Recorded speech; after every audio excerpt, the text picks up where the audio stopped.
Today there are a lot of updates from the Bakhmut direction. The most interesting updates come from the northern flank of Chasiv Yar. Here, Ukrainian guerrilla attacks are hampering Russian offensive efforts, while HIMARS strikes are launched against the Russian rear, complicating their logistics and organization. Meanwhile, despite all the difficulties, Russians are trying to expand their control zone around Kalinivka to set the ground for an assault across the canal towards Chasiv Yar. The Russians use a well-developed railway network to provide logistical support, transporting equipment and supplies to forces across the front. However, the extensive and widespread nature of this railway network makes it challenging for the Russians to protect it effectively from potential attacks.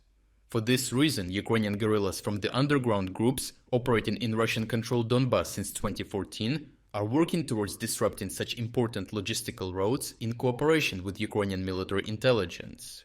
In a video released by Ukrainian guerrillas, they unexpectedly destroyed a railway relay box near Almazna in the Luhansk region.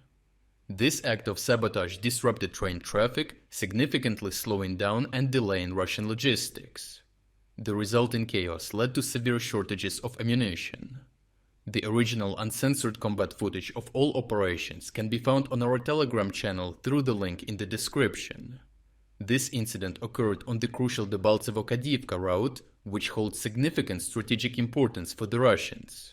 In Kadiyivka, Russian military equipment and supplies are unloaded and then transported by motor vehicles to Bakhmut, located to the west. The guerrilla sabotage caused delays in logistics, which in turn slowed Russian advances in and around Chasiv Yar. Coordination between Ukrainian military intelligence and guerrillas has allowed for precise information relay to Ukrainian HIMARS operators, facilitating accurate strikes against critical Russian equipment and infrastructure. Ukrainian military intelligence reported successful hits on a Zhitel electronic warfare system near Novoluhansk and a Russian logistics center near Debaltsevo, which was heavily stocked with ammunition and tanks. The destruction of Zhitel electronic warfare systems is highly significant because these systems disrupt precision-guided munitions, such as JDAMs and HIMARS, as well as drones. Their loss will allow Ukrainians to conduct more frequent strikes against the Russian rear and disrupt their logistics to the front lines. Consequently, Russian frontline units will face shortages of equipment and ammunition, forcing them to conserve their resources until they can restore their supply lines. As a result, Russian assaults in Chasiv Yar have gradually slowed. The initial objective was to cross the canal at two key crossings to encircle the town. However, the Russian command has decided to focus on expanding their control on the eastern side of the canal, extending their efforts to the north. In Kalinivka, the Russians have chosen to advance northward with the goal of securing the village of Hryhorivka. Hryhorivka is strategically important because it could provide the Ukrainians with a launch point for counterattacks if the Russians cross the canal and attempt to cut off Ukrainian forces. Additionally, a weakened logistics chain would make the Russians more vulnerable to flank attacks due to shortages of ammunition and equipment. Understanding this, the Russian command is focused on securing Hryhorivka to prevent potential flank attacks and maintain their strategic position. To focus on this effort, the Russians had to abandon their plans to cross the canal near Kalinivka and redirect their advance toward Hryhorivka. The Ukrainian defense at Hryhorivka is not as fortified as in other parts of the Bakhmut direction, as additional forces for a flank attack have yet to be mobilized.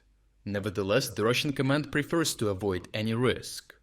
Recent attacks have allowed the Russians to advance by 2 kilometers toward Hryhorivka and seize control of the small farms in the eastern part of Kalinivka. The expansion of Russian control over parts of the eastern bank of the canal will also enable them to accumulate more forces there for future attempts at crossing the canal. Overall, the Ukrainians significantly weakened Russian logistics in the Bakhmut direction and forced the Russian command to protect their flanks at risk of undermining their offensive.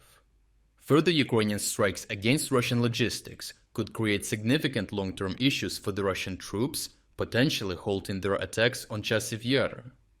This situation would give the Ukrainian garrison time to build up additional reserves and strengthen their defenses, with the opportunity to launch counterattacks if Russian logistics continue to suffer from prolonged disruptions. By doing so, the Ukrainians could prevent the Russians from achieving their objective of capturing Chasiv Yar by the end of the summer campaign. If you're against the invasion of Ukraine and you want to support the work that I am doing, consider making a purchase in the online store UA Supporter. Here you can find a lot of products with Ukrainian symbols to not only show your support for this channel, but also for Ukraine. The link to the online store is in the description. Thank you for watching this report, and I will see you in the next one.